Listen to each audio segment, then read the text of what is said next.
कोरौ नोंलेन नों याई फरब कोरौ नुमित थजंदब थवा लानंदब थवा मिचाक नमसा तादब याई फथोइब कोरौ नुमितसे मसिदा मांग लेंसिनबिरिबा सिलिनावसिंग चनसिंग इचासिंग इसुसिंग लोइना खुयुम लाइगा पांखकनबा लेपाक निंथौ इपा इपलसिंग मयाम पुनमकु सलाइकोनगी माइकैदगी सुबना ताइना पुनेमजरिगे पलेमिमाना मसी मयामगी मांगदा हंगचौ हैना ताकपिरकपा यवा असिदी अनीने अदुबा अमतने अमसिगी मखादा अमा हपचलगा अनी ओइहलगा अमतम ओइहबने हाइबदी नहानों मथंग चथरकपदा ताइबंग मिओइबगी मसिन सिंथासे करीने चानगदगी हाइबसी मसाना खंगबा ngамदबा लोइना अंगांग नवा पोलकपा मतमदा करीने चानगदगी हाइबसी खंगदना मसिन सिंथासे मागी मराइबक तमकपा मपोक यावरकपदुगा चानददना ना गेट तुंगबांग हाइदोकना सु मतंग चलकपदगी कंगाउनबा कया यावे मसिने चानगनी हाइब खंगलबदी मदुदा चुमना चटखिबा तारगदी बागसे ममाई पाई है अदु नुंगिदमक्ता नहान नोंदगी ममांगी यवा पापत चखिबा कयादा नोंमाइजिन पोकपदगी मथंग लापदुना हौखिबा नोंमाइ कोरौदुददी इराइ फावबा लोइखरेदो ngasiदी थांजा हाइबसिगम गेंसे थांजा पोकपदी करम तौगनबगे महाका करी सिंथागा चानबगे हाइबने सिंबसिंगदो पलेमिमाना ताकपीबा पंथौ इपाना पीबीबा यवा परमददी करी हाइना ताकपीरबगे हाइबदा थांजा पोकपुदा अंगांग नवादी खुतुम चेले खुबाक मराई लुगे तांजा मराई लुपगी वाफम खनतबा खुबाक मराई लुगे खुबाक मराई लुपा हाइबदी कैनो हाइबदा थबा म पांथोकपदा नमगे लुइगे ताले थबक तौरपदा अइना तौगदोरिबसि करिनो हाइबदु मुन्ना खंगगा थबक तौब मदुबु मराई लुपा कौवे मिओइबगी पुंसिसे कुबाक मयाइना लोइ इए हाइनी आइगी लाइबकसे अदुना आइगी लाइबककी खोंचत खुदिंगमक्सी मराई लुए हाइबदि खंथरगा कैदोरगा कबाइन तौरगा खल्लगा थबक तौवे अदुबु मराई लुखरबदी कमाइन तौरे ना येती उबसे वालिनी वालाबनिना मा कैदौरे पुकनिंग मसोंग कांगले खुबाकी मराई लुए पुकनिंग मसोंग कांगले अदुना कुइने चलु ही हे यादबसु मरुमक यावे फट महन थये लाई तिंदी याम किए लाई तिंदी कीबा हाइदना कलाक निकदना कीबदु नते मखोइगे मफमदा थौगलोन उतना कीबनी पलेम इमाना करी हायरकदगे पंथौ इपाना करी हायरकदगे हायदना इपाबु कीना लूना खनबा इमाबु कीना लूना खनबा मचतुनी तिनबु लाइबु की हरिस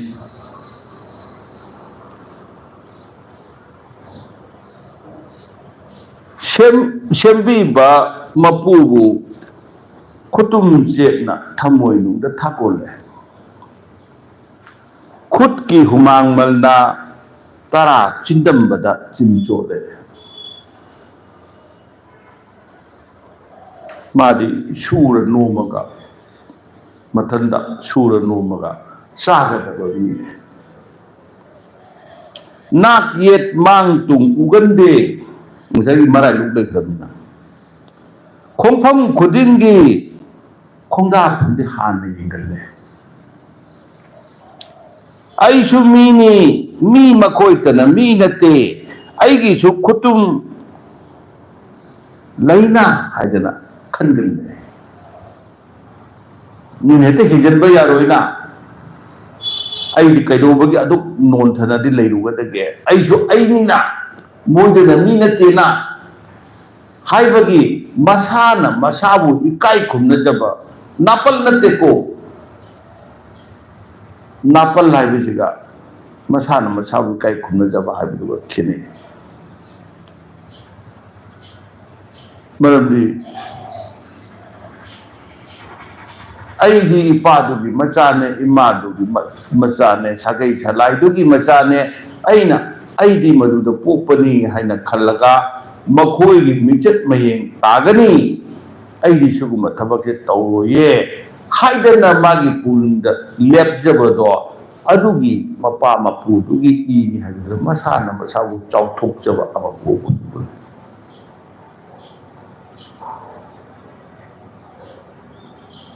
मसिगे नापल हाइदि ऐदी अदुगी सागैदुदा पोकपने अदुगी सलाइदुदा पोकपने नखोइदि मदुगी हंथबा कांगुदा पोकपनी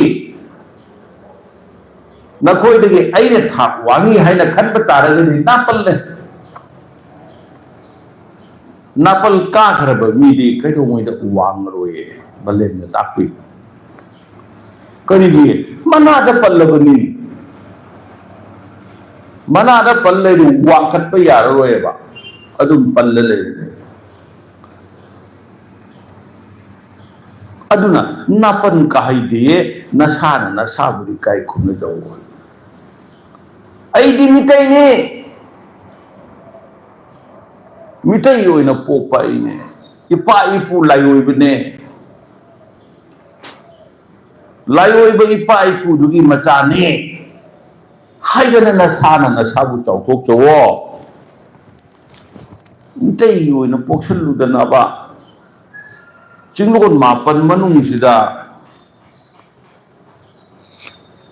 कुंकुल मनुंगदा ताबा लैबा हंगोइगुमना लैरिने हाइदना ऐ मपोकसे थीग्रेदको ऐही पलेम इमाजी पंथौ इपा लाइरबा पलेम इमा सक्थीबिने पोकपा मजानिको इसिले नाउसिगे फटखिदेरको ऐगी पोकफम लमदमसे लमदम तामना लेब चिंगा तमयादा गारी मखोन तादब मफमदा लेको हाइबा पुकनिंगदा नुंगाइतबा नुंगांगबा पेंदबा लेबा अदुना मौसा लाइरेंबिगी तंपाकता लइए हाइबगी नुंगाइजबा पोकपा हराउजबा पोकपा लैरुबा फिबमदुदा ऐना पोकनिंगदना पोकपा नत्तेनि खुयुम लाइगी नुंगदमनिनि खुयुम लाइना थौजान बिबदगी पंथौ इपादो पंथौ ओइना फंगजबने ताइबंग पलेम इमादो ऐगी पलेम ओइना फंगजबने खुयुम लाइगी थौजाने करिगी ऐना तौगिबा थबक नत्रगना ऐना तौरकदबा थबक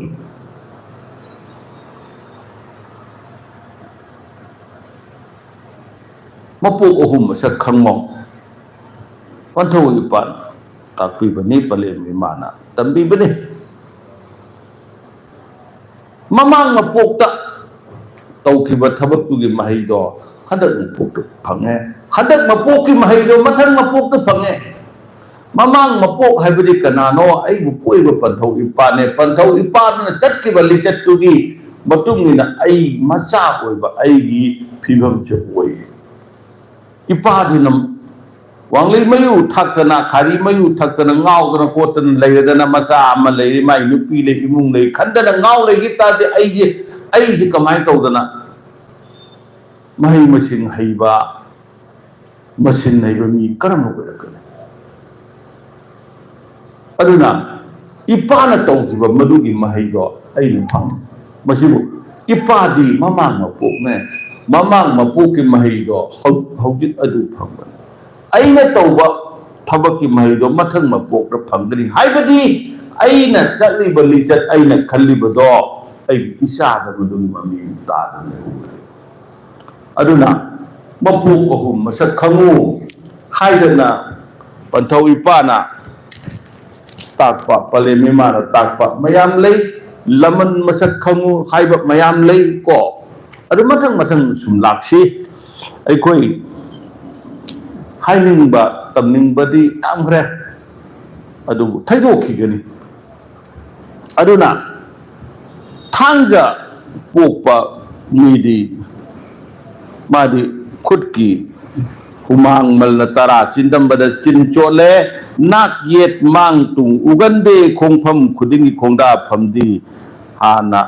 येंगले आइसु मीनी मी मखोइतना मी नत्ते आइगिसु खुतुम लैना हैना खल्ले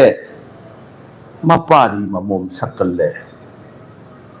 मपारी ममोम सकपा हाइबगी वहन थोक्ति करिनो हाइबदा अहल लमन लूना खनगल्ली कनागुम अहल लम आयु पोक्तबा हाइबा नाइदना पलेम सकमान नबी पंथौ सकमान नबा लेंगा ओइबा तारबदी पलेम पंथौ गुमना खन्ना लुइने ये हाइबा कनागुम्बमना ख्वाइरबन कैथेनदगी पोट लैबा मतमदा हंगाम मपुल अमगी दमकता हुमांग तागई नाही तागई ममन हुनबा सुम यावे कनागुम्बा अमना माना योलबा इपत पटपा पेरु गुम्बा करिगुम्बा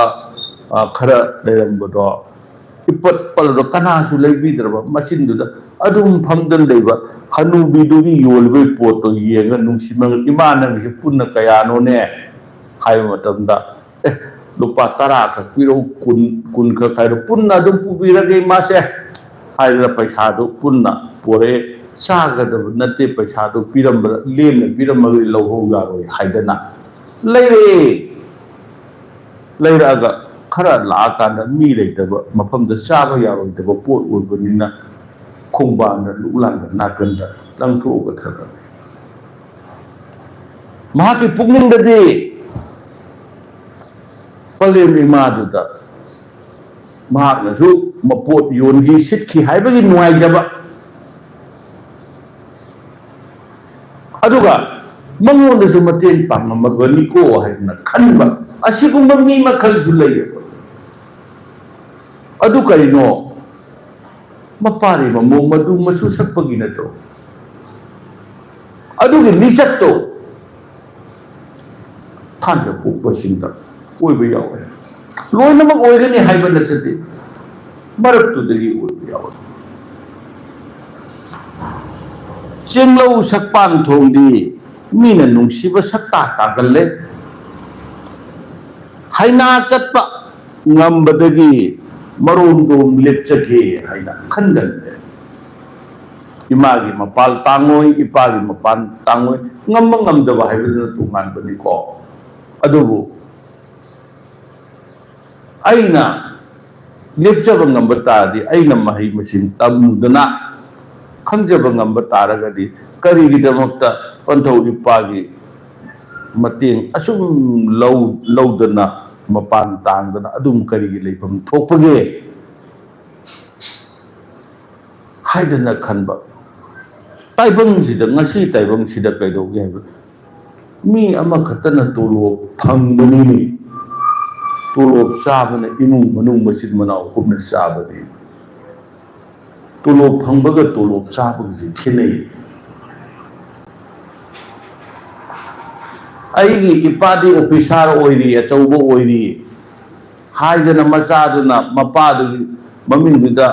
ngahakida paisa lo ngahakida paisa lo tawda hingba napal da leiba kongai ne adu thangge popo midi mapa bu ikai khumda banate mapu bu ikai khumda banate karigi makhoi gi mapan achuk kuina tanga da bano aisu mahi hairena aisu aigi angambada aigi oiba masaka ma lepchaba yaina aina khanba bini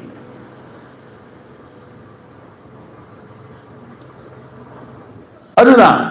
यवा परम से लापनिना अयम लेबसे ताइबंगना खंगसिनो self existence मखक पीनो बोला अयजु exist तौरिये माले मसिदा मिया मरता मीनी हरग मांगी बनतब मिरता तिल्लग मांगी बनतब पाकबा लाइजे इपाक असिदा करिगी इसिंग कोंगोन काबनो इसिंग कोंगोन दु कारकांदा पाकबा लाइजे मथकुदा मागिसु इसिंग मागिसु मफम ताले मेयती माजु इसिंग निना अदु कोंगोन कारकांदा माबो इखुना तोगाना उइये हेक काइबा मतमदा इपाक इसाउदुदा माजु इतिल्ले मागी ओइबा एग्जिस्टेंस मागी मफम हाइबदो मान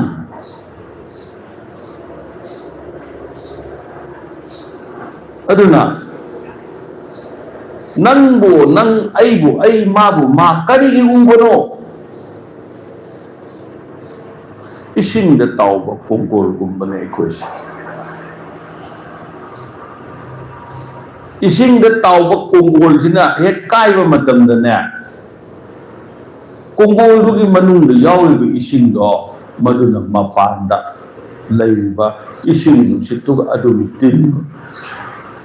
कोंगोल दुगी मपांदसु इसिंग नुसित लैबा मनुंग दसु इसिंग नुसित याउ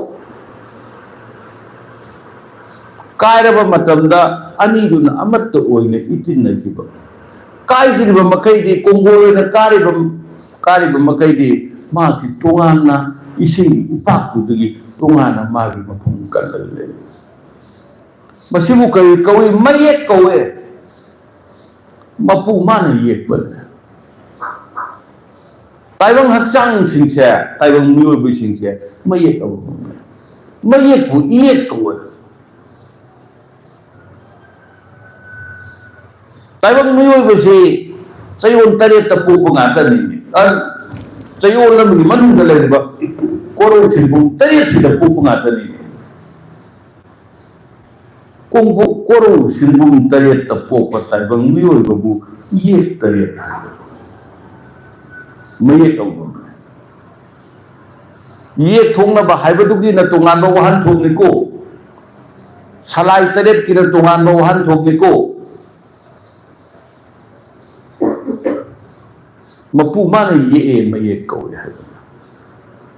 मिनिमम की मसक मम नाइ नाइ दना थुई दना से अदुना कोरु सिंबुम तरेत से असिदा पुइबा ताइबा मियोबसे मागी मागी ओइबा मसक थोना अमम लैयेबा अदु करिगी नुंग मपू महाक यावे पांद मागी मपू मागी मतिक मयाई लइये सीरबा मतमददि नुंग लैरिबा मपू मागा ताइबंग हक्चांग सिगि मरी निपुन्न दो दितनरे कोंगोल दु काइरि कायरबा मतमददि मागी मागी मफमद तिल्ले अइगी ओइबा मसक मांगरे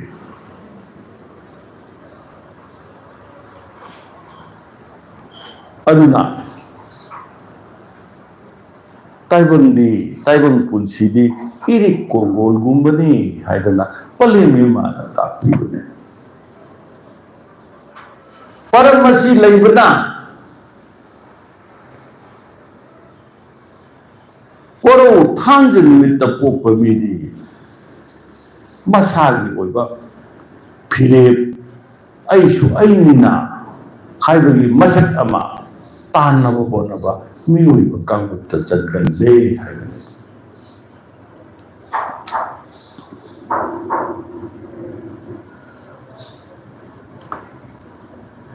शेंगलो सकपान थोंदी मीने नुंसीबा सक्ता तागले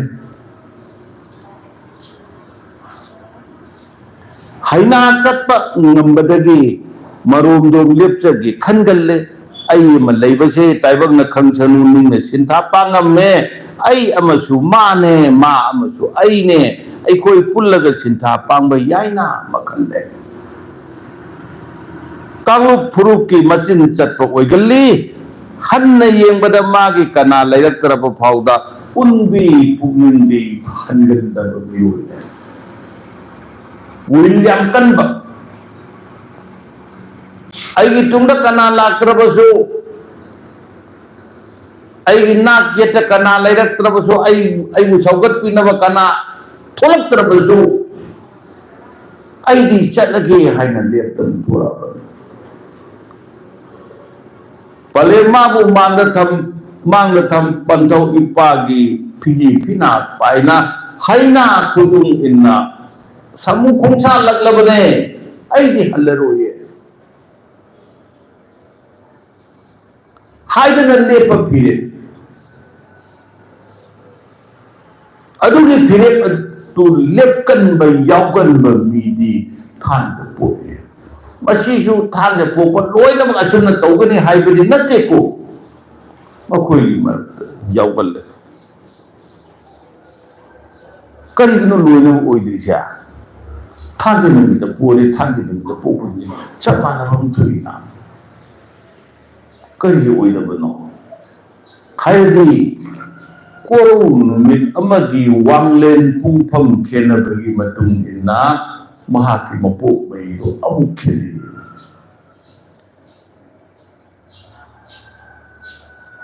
चै काबसु याउई चै कुंबसु याउई चै थैबसु याउरकनी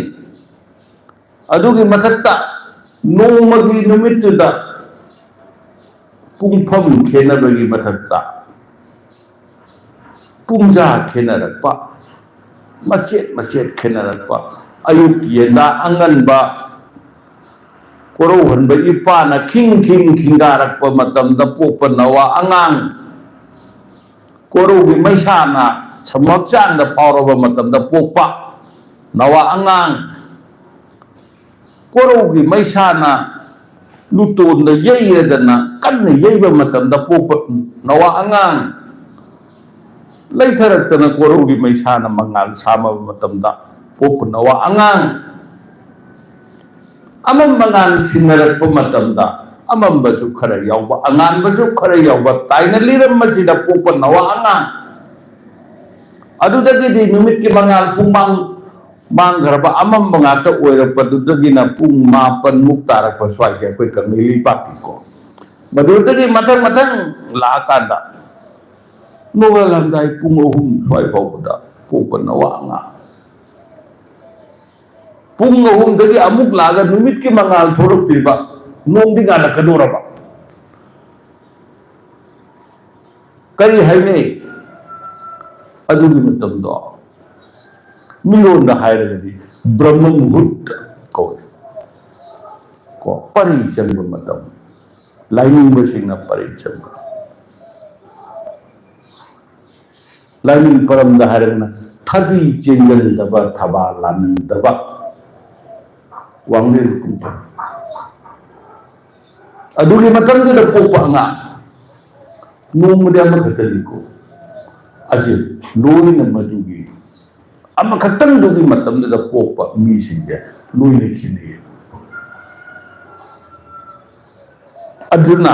नोमाइजिंदा पोपदो नोमाइजिंदा पोपा खुदिं चमानानि कइसु लैति थांगेदा पोपदो थांगेदा अनो adu makhoi marakta gi khene adu gi ju mathakta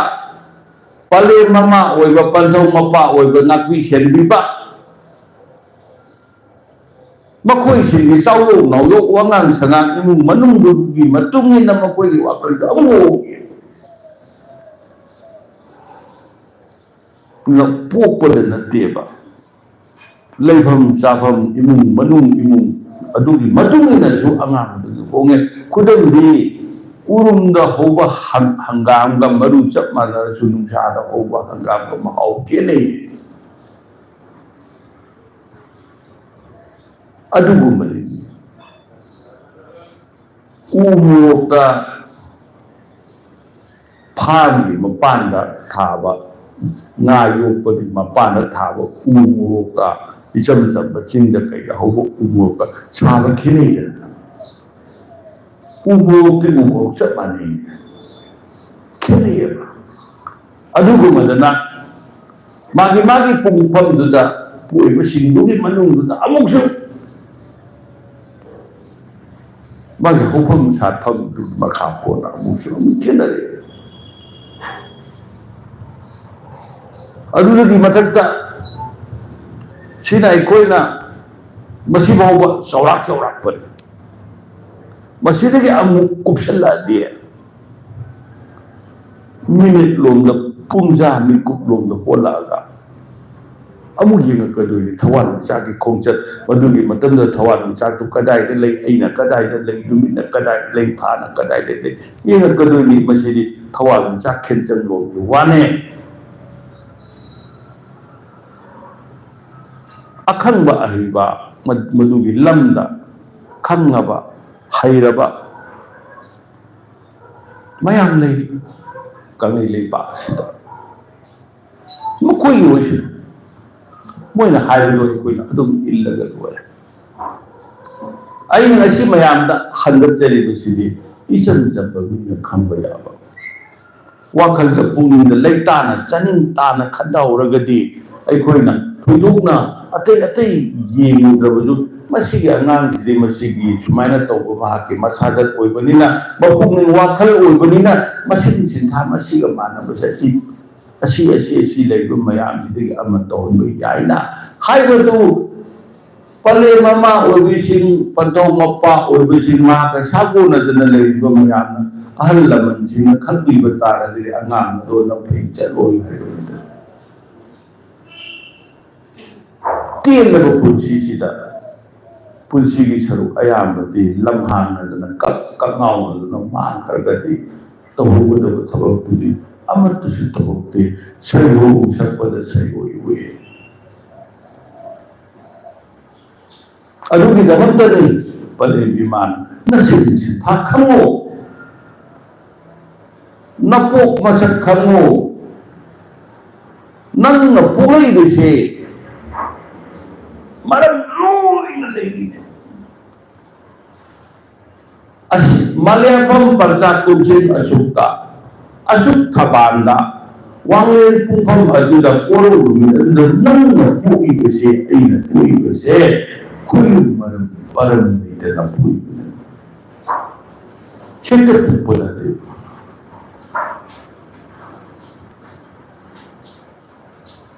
adu khana kanda aina ai kai kunna rakali mina ikai kunna bade koina pami aina ai huri karba matamda ikai kunna kharge khunbu mina ai mu ikai kunna hange hairabadi yan han bada ari tangai phadaba leibage haida aina ai bu han ikai kunna patau taye aina ai mu ikai kunna ge hairadi ai masak khanba matau taye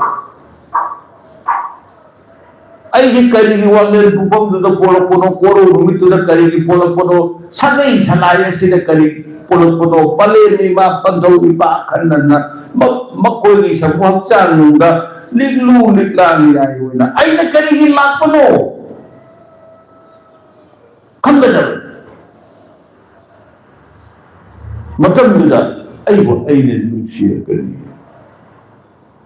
ai ima ipa isil nau ai irei kai ai iandam ai nusia kari ꯑꯗꯨꯅ ꯊꯥꯡꯖ ꯄꯣꯛꯄ ꯃꯤꯗꯤ ꯑꯩ ꯑꯃꯁꯨ ꯃꯥꯅꯦ ꯃꯥ ꯑꯃꯁꯨ ꯑꯩꯅꯦ ꯑꯩꯈꯣꯏ ꯄꯨꯜꯂꯒ ꯁꯤꯟꯊꯥ ꯄꯥꯡꯕ ꯌꯥꯏꯌꯦ ꯑꯩ ꯋꯥꯠꯄꯗ ꯃꯄꯨꯡ ꯐꯥꯍꯧꯔꯣꯏꯌꯦ ꯍꯥꯏꯗꯅ ꯑꯩꯅ ꯃꯄꯨꯡ ꯑꯣꯏꯒꯗꯕꯅꯤ ꯑꯩ ꯌꯥꯎꯒꯗꯕꯅꯤ ꯑꯩ ꯌꯥꯎꯗ꯭ꯔꯒꯗꯤ ꯄꯣꯠꯇꯨ ꯀꯥꯏꯔꯅꯤ ꯍꯥꯏꯗꯅ ꯃꯤꯌꯥꯝꯒꯤ ꯊꯕꯛꯇꯨꯗ ꯆꯣꯡꯁꯤꯟꯒꯗꯕ ꯃꯤꯑꯣꯏ ꯃꯔꯛꯇ ꯌꯥꯎꯒꯦ ꯀꯥꯡꯂꯨꯞ ꯐꯨꯔꯨꯞꯀꯤ ꯃꯆꯤꯟ ꯆꯠꯄ ꯑꯣꯏꯒꯜꯂꯦ ꯍꯟꯅ ꯌꯦꯡꯕꯗ ꯃꯥꯒꯤ ꯀꯅꯥ ꯂꯩꯔꯛꯇ꯭ꯔ ꯐꯥꯎꯕꯗ ꯎꯅꯨꯡꯕꯤ ꯄꯨꯛꯅꯤꯡꯗꯤ ꯅꯤꯡꯍꯟꯅꯗꯦ ꯑꯁꯤꯒꯨꯝꯕ ꯃꯤꯗꯤ ꯀꯩꯗꯧꯏ ꯈꯨꯠꯁꯨ ꯈꯨꯠꯂꯥꯏꯒꯤ ꯊꯕꯛ ꯌꯦꯇꯨꯝ ꯀꯇꯥ ꯀꯣꯆꯤꯅ ꯆꯤꯡꯕꯒꯤ ꯁꯤꯂꯝ ꯄꯥꯡꯕ ꯁꯤꯟꯊꯥꯅꯦ ꯃꯥꯅ ꯄꯥꯡꯕ ꯌꯥꯕꯁꯦ ꯑꯇꯤꯌꯥ ꯊꯛꯀꯤ ꯀꯣꯏꯄꯥꯏ ꯄꯥꯏꯕ ꯎꯔꯥꯎ ꯊꯔꯥꯎꯕ ꯈꯨꯠꯂꯥꯏ ꯀꯌꯥꯁꯨ ꯃꯥꯁꯦ ꯁꯪꯉꯝꯃꯦ ꯍꯥꯏꯗꯤ ꯀꯩꯅꯣ ꯍꯥꯏꯕ ꯃꯇꯝꯗ एरोप्लेन मिसाइलनचिंब साबगी इंजीनियर के थबक तब याई साइंटिस्ट की अरेदी एरेस्टो साइंटिस्ट कंप्यूटर हार्डवेयर सॉफ्टवेयर पाइब सेम वायरलेस ऑपरेटर की थबक तब मोबाइल फोन की थबक तब इलेक्ट्रॉनिक मीडिया की थबक सना साब कोन सूब फुरित तुब printing machine same number doctor surgeon थांगता पाइप ऑपरेशन के सगोन नत्रगना मेडिकल इक्विपमेंट सिंदो सिजनबा डॉक्टर होबी है इंजीनियर होबी है आर्मी होइबा नत्रगना मार्शल आर्ट की ओझा का होबी है खुजु खुलाई मरी लेनम खुजु खुला यावबा सिनफम खुदिमक्से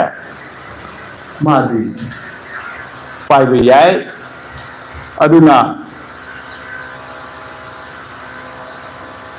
मसीगी मरम जे कैदौबगिनो थांजा पोपमीना खुजु खुलाय मरी लेनबा यावबा मसिन सिथा पांगो यारि कैदौबगे हाइबदी संथोंगा पानबा पंथौ इपाना ताइबंग मोंग संगाई संतुप ले पानबा ओइगा पुसनना ताइबंग मपारी मो मदु मसु सिंग खुरम जगरे अदु ओइरगदी मपांदी मनुंदी मोंग संगाई नुंदी कना नंगाई संतुप ले न पानबा नंगाई मोंग संगाई वांगबदी कना नंगाकनी संथोंग पानबदुदी संथुपले न पानबो ओइना मोंग संगाई नंग तुपना लूना चंगन लेरबिना मपानदी हांगौए मपारी ममों ताइबंग मचा मसु ओबसिंगु नांगनबदिगमुक्ता महाका थन्नना खोयुम अमा चिंखते खोयुम अमा थम्मे मदु थन्न चिंखौए अदुना खोयुम मिपाना कजब खोयुम मिपा थंग चिंबु ताइबंगना थंजिंग हाइन कौए थंजिंग दगी थांजिंग लाय मतंग लोन थैरकपने अदुना थंजिंग इपाना कैदौरे ताइबंग ओइबा सिदि कमाय तौरे मपान दि नाकनी हाइन तौरा कानदि येन तिंखंग अवा अनाना कुयोम मरोल योम दना ताइबंग सिदि लेरमि येना बंगाता मथन नूरी पान की कुयोम योमदना मसेबु कमाय तौरे पंथौ इपा पन पलेम ओइबा पंथौ इपा ओइबा मयाम से मसीना मालेम सनबा पंथौ इपा सिना मालेम सिनबा थुंग सिन्था लांगकपदा मधुदगी कोननब थंगसिंगी पासिनने मपारी ममोम मधु मसुसिंग कई हारे मसाल खुलाई पिए Masawu kallo kulai hai budi kunna line pai da sinawi yawo kulai ko yam ai ngonda badu sijin da matamda yam nungai na thopa luna tamudu su yaba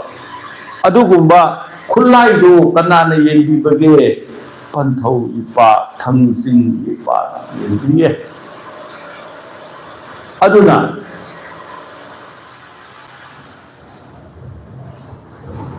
kulai abani ge hairabudi natraga sijinage hairabudi madu thorma mat tawge hairu kanade gi tawani kanji gi pa gi hana ba sare karigumba porama layure madu aiga sakona na sijinage hairagadi kadi kanade ni thangjing ba di aduna thang jedi numit kalle do kaino ni ko ne numit phatte haidana ai ko le pa sida nongni ne kari gi sani deba sani ni phatte batai ni ma do phatta batai ni sani ne ayam phagi haiba bu sani ne sar ni matam na tayo namanta Kulinan pun na hard cake ay na hona sani na nakagay CD ano kanbi balay ni mas sinanigi param ko ay kuli param dasu hanga po pa panto ipa thamajin ipa di patta balay na apa balay ni nasa nak do kulai pili balan phamjang balan no do kulai pila ko bibu nataga kuyum lai phatte karan hai ge aduna thangjing ni padi kaino da khana ma pire khan ni ha ke suyai isa kan ge ha suyai khani mai ma pire amamba da mangal ko han ge ya ye mo shangai mai home na thage yai nakal animal ta sinabaya aduna madugu apapasu obaya ma phattapasu obaya kari oira kari apapa oira par jo phattamu oira par jo magi pukning wa khagi pirit ki maka poli ne aduna thandu thangjin jaba koru bi thangge koi adunum idamata ipa ipusin na laiwa lai shwala pirak pada thangjin ta pirak pada mumi phatta bane na khalaga pibanati ai ngondali thandu ki bada ai bu mamho ai se mamho da ba madu mo mawonda pi hiba matam ne ma se lungai je ba ai se lungai je ba thandu thangjin ya ba ko mi ti thagoi adu damakta koru mit thanja ipai ko na laiwa lai so piram laiwa du ma piraga chepi gi bari mana solang ni du kana garba ai ni solang ni su kana ro de ho ko ni kai ni pi ma ju sombra kana de suno ai ni sombra kana ni ai na kala mamu de he pi gi matam ai na put la le ho ba mana tu unga lei bagi satu nantaba masih lumai ba ai su lumai ba ni chak mana na lumai min na ba di ko simbu ko ba khanja ko adu ni matin maya do thangjin pa pi bane aduna khutchu khulai di masa lakho na ba masa kadinga ba yek na ba lakpada masa lakho na ba masa kadda ba khutchu khulai pumba thangjin pa pi ye thauram thau ko oi ba di thangjin pa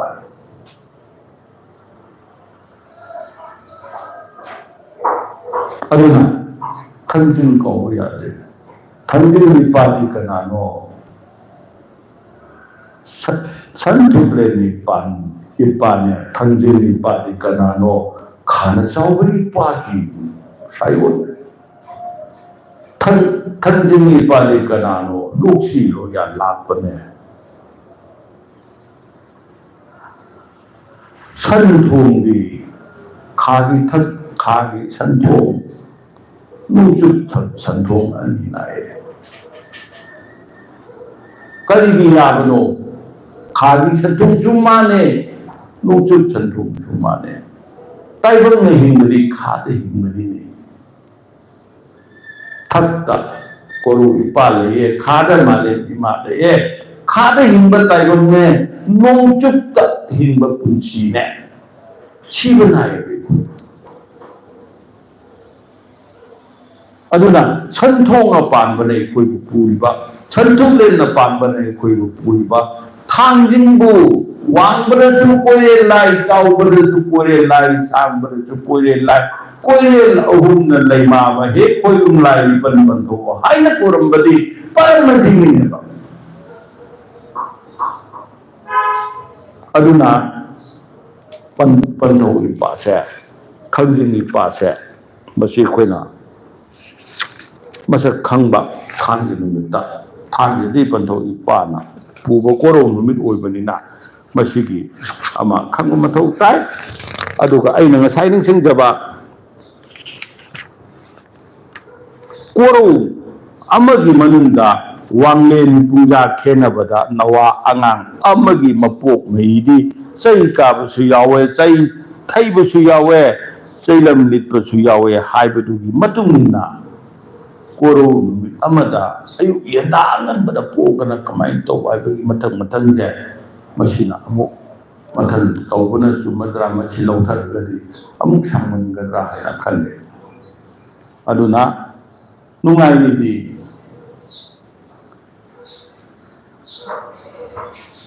पलेनिमाना ताकबीबा पंथौ इपाना हाइबीबा यवा परमसे लेपाक सिन्ना यवा लैये लकपदा असुबा अरानबा कया यावदबा नते ngang waana nanghodaba haigaba waana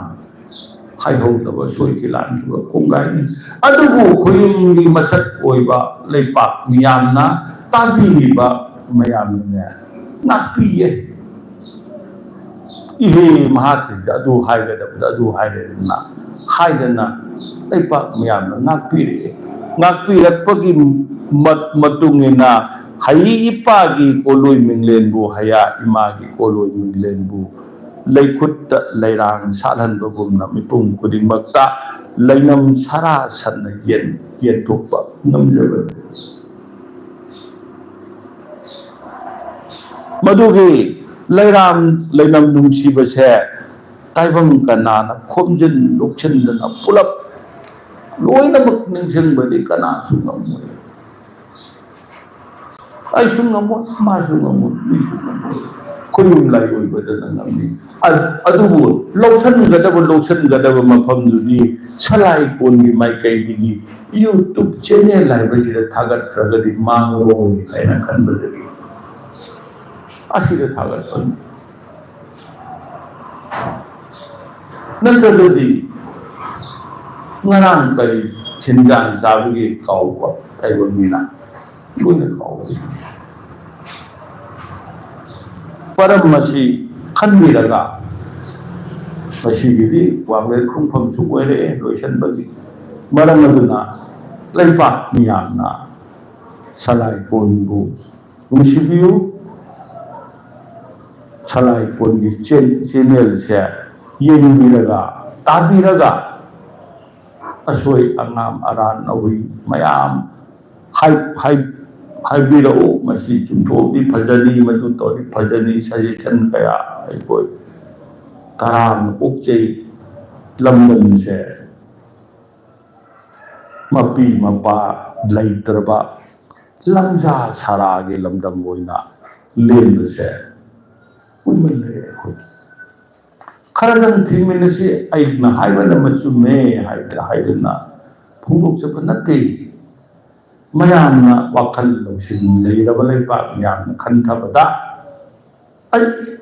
salai kunni yawa du musu leini haidana khanbada ꯌꯥꯎꯅꯅꯕꯒꯤꯗꯃꯛꯇ ꯋꯥꯐꯝꯁꯤꯃ ꯃꯌꯥꯝꯗ ꯅꯣꯡꯃ ꯊꯥꯡꯒꯠꯄꯅꯤ ꯃꯌꯥꯝ ꯄꯨꯝꯅꯃꯛꯅ ꯉꯥꯛꯄꯤꯌꯨ ꯍꯥꯏꯕꯁꯦ ꯍꯥꯏꯖꯔꯒ ꯈꯨꯕꯥꯛ ꯆꯥꯟꯗꯧ ꯇꯔꯥꯔꯣꯗꯤꯗꯨ ꯀꯥꯏꯗ ꯂꯩꯁꯤꯟꯅ ꯄꯨꯅꯦꯝꯖꯩꯌꯦ ꯍꯩ ꯍꯌꯥ ꯍꯌꯨ